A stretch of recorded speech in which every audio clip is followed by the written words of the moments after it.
Hola, ¿qué tal? Buenas.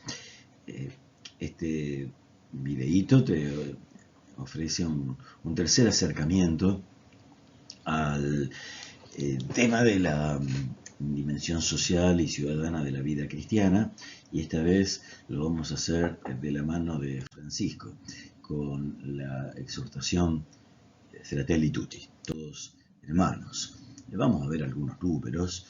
En un primer momento te propongo una mirada a algunos de los temas que están tratados en ese capítulo Sombras de un mundo cerrado, que están esos números del 8 al 17.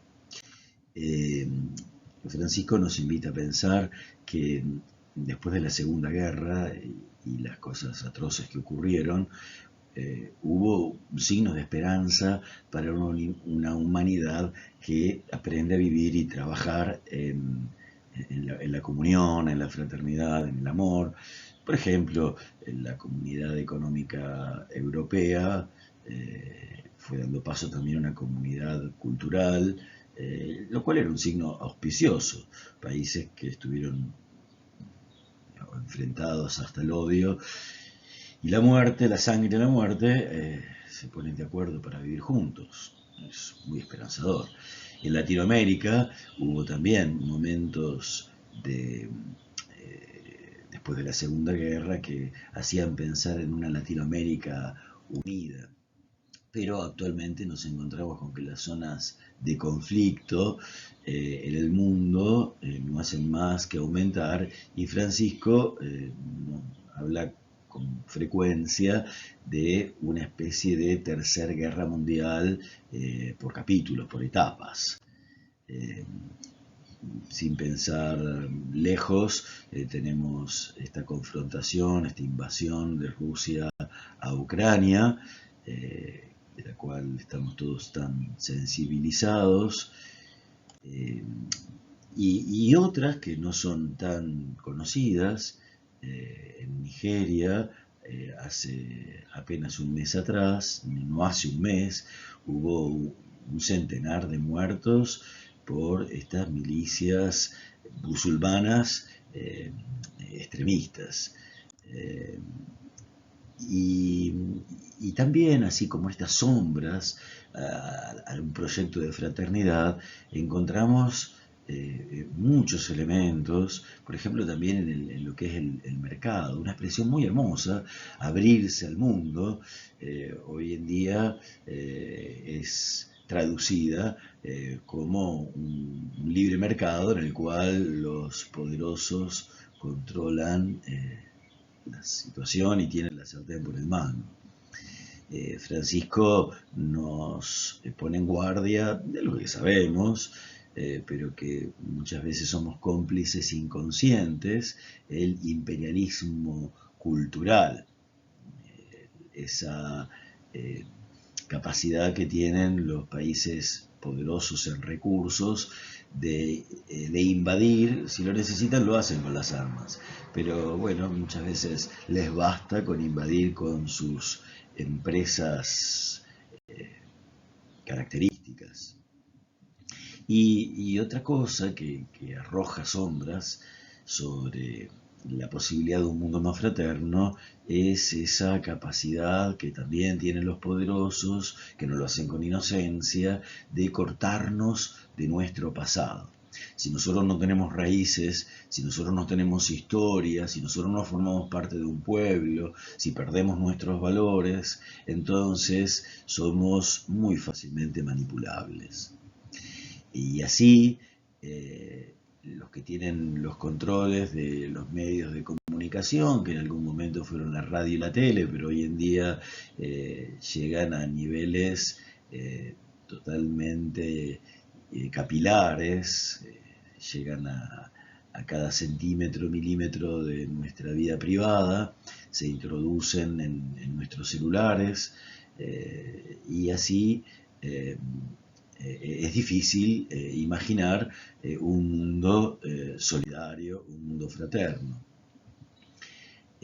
Los bienes materiales, porque además sociedad, la civilización, subraya, marca, prioriza los valores materiales, terminan siendo presa, objetivo de posesión, y eso genera entre nosotros la lucha, la confrontación. En ese contexto, en ese mundo, cómo imaginar la capacidad de tender la mano al otro, a quien lo necesita, y sobrepasar las necesidades y los intereses personales. Si alguien quisiera hablar de una vida más solidaria, de horizontes más fraternos, de posibilidades de comunión a nivel cercano, regional, pero también a nivel global, bueno, parecería una utopía, una cosa sin sentido, algo loco. Pero nosotros necesitamos construir ese nosotros. La humanidad necesita reconocerse en un nosotros, también porque tenemos que cuidar esta casa común, que somos conscientes que los cambios climáticos ya no son más una teoría de científicos agoreros, sino que ahora son muy constatables, y los experimentamos en distintas partes del mundo por los estragos que hemos hecho y seguimos haciendo en la naturaleza. Entonces, ya, bueno, concluyendo esta sección, fíjate cómo, y Francisco nos pone en guardia, las voces que tratan de advertir sobre los peligros de convertir nuestro mundo en un gran basurero, y que sea un lugar al cual no tenemos más la capacidad de vivir, son muchas veces calladas, y esto a veces disfrazándolo de intereses, disfrazándolo de sensatez, aquello que en realidad no son más que intereses privados de personas o de grupos poderosos. Y algo que en algún momento podía ser una locura, me acuerdo cuando en la escuela primaria se nos decía que el agua era un recurso renovable hasta cierto punto y podía agotarse, y parecía en aquel momento, cuando lo escuché por primera vez, me resultaba una cosa completamente loca. Y ahora, que son unos pocos años, 50 nada más, es algo tan concreto, ya no es un futuro, sino que es una realidad presente, la disputa por los recursos naturales.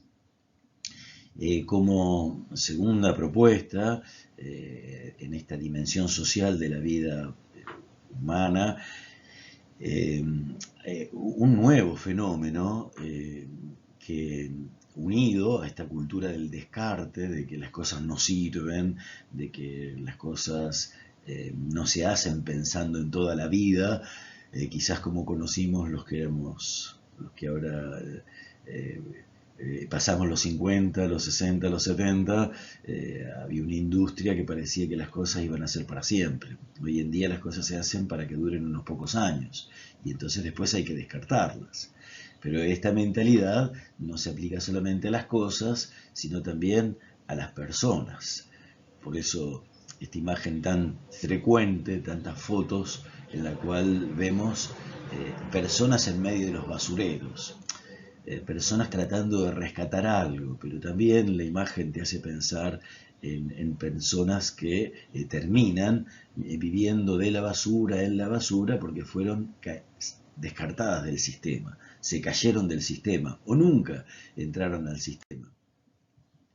La persona que ella misma termina siendo descarte. No me quiero extender, pero esto es una característica de nuestra época. Un breve matiz para percibir lo hondo de esta transformación. Los esclavos, durante siglos, la humanidad reconoció una esclavitud oficial, gente que con derechos se sentía para poseer a otras personas y disponer de sus vidas. Pero el amo No, con esto estoy totalmente en contra, no vayas a pensar que estoy a favor de la esclavitud, por favor, pero fíjate esto, el amo le interesaba normalmente la salud de su esclavo porque era un bien suyo y quería que durara. Hoy en día, la gente descartada, caída del sistema o que nunca entró al sistema, no interesa directamente. Es hasta molesta su misma existencia. Así que desde ese punto de vista está en un escalón inferior a la del esclavo. Una advertencia que tenemos que tener en cuenta, una advertencia profética, eh, y es que en este mundo que tiene tanto desarrollo, tanta riqueza, tantas posibilidades, y que hay gente que disfruta de tantos recursos, al mismo tiempo tenemos multitudes, la mayoría de la humanidad, que está fuera de los avances de la cultura, de la medicina, del arte, del esparcimiento. La gran mayoría de la humanidad quedan fuera. La cultura racionalista, iluminista, ha logrado desarrollar muchísima riqueza, pero esta riqueza se concentra cada vez más en menos manos, y los que miran desde lejos esta riqueza son cada vez más personas. Y Francisco nos recuerda la necesidad de pensar una sociedad teniendo en cuenta a los más débiles, que esto no implica eh, la dádiva, el asistencialismo barato, el mero subsidio como estamos acostumbrados en la Argentina. Por eso, ¿cómo no vamos a poder enfrentar todos estos ricos números que nos entrega Francisco? Te propongo una imagen que vos con toda facilidad vas a poder encontrar muchísimos documentales, gráficos, videos en internet, del padre Pedro Peca, este hijo de inmigrantes eslovenos del norte de Buenos Aires, que fue a Madagascar y justamente comenzó rescatando personas de la basura. Al principio él mismo empezó trabajando entre los basureros para identificarse y comprender lo que vivía esta gente, pero poco a poco fue haciendo una propuesta cada vez más elaborada hasta que, en esa imagen lo podés ver, eh, logró llegar a construir un pueblo, una población, Somos Amigos se llama en lengua Madagascar, que con casas de 2 pisos, de gran dignidad, pero siempre basándose en el trabajo.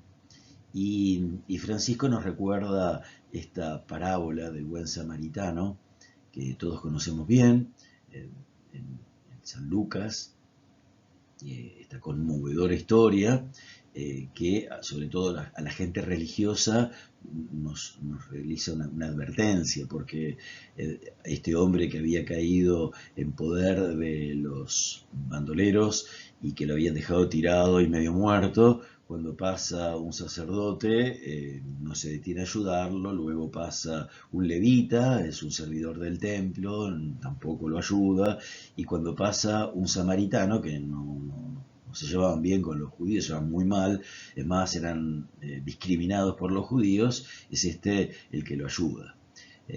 Bueno, Francisco nos invita a ubicarnos en los distintos lugares de la parábola. Podemos ser aquellos que pasamos de largo, podemos ser el buen samaritano muchas veces, a veces también podemos ser o sentirnos como la persona herida. Eh, eh, bueno, también tenemos que tener en cuenta que este mundo a veces es capaz de generar estilos muy elegantes, de traje y corbata, como solemos decir a veces en la calle, de pasar de largo frente a las situaciones de necesidad. Y concluyendo este video, te ofrezco solo 2 propuestas de reflexión sobre una dimensión importante, que es la justicia y la paz en el mundo. Francisco nos recuerda que las relaciones fraternas deben comenzar en la relación interpersonal con cada uno, con el que tenés al lado, pero la necesidad de un mundo fraterno también tiene que ser reconocida. Y esto no viene otra vez de la dádiva, sino de una comprensión de justicia y de paz. Eh, Son muchos los números que Francisco dedica a este tema, pero lo único que yo quiero mostrar es la importancia de tener en cuenta esta dimensión social y universal, planetaria, de las relaciones interpersonales y fraternas. Y él, en ese número 173, nos dice que es necesario poner límites precisos, jurídicos, legales, a las relaciones entre las naciones para que no se produzcan abusos. Esos pactos luego tienen que respetarse. De lo contrario, la vida en nuestro planeta se va a hacer imposible, peligrosa, violenta. Bueno, que estas reflexiones nos ayuden a descubrir que el Evangelio no tiene que ser vivido solamente en las funciones litúrgicas, en momentos de iglesia, dentro de los templos, sino en la calle, en la vida de todos los días, en lo chiquitito, pero también en lo macro, en las grandes relaciones internacionales. Gracias, que Dios te bendiga.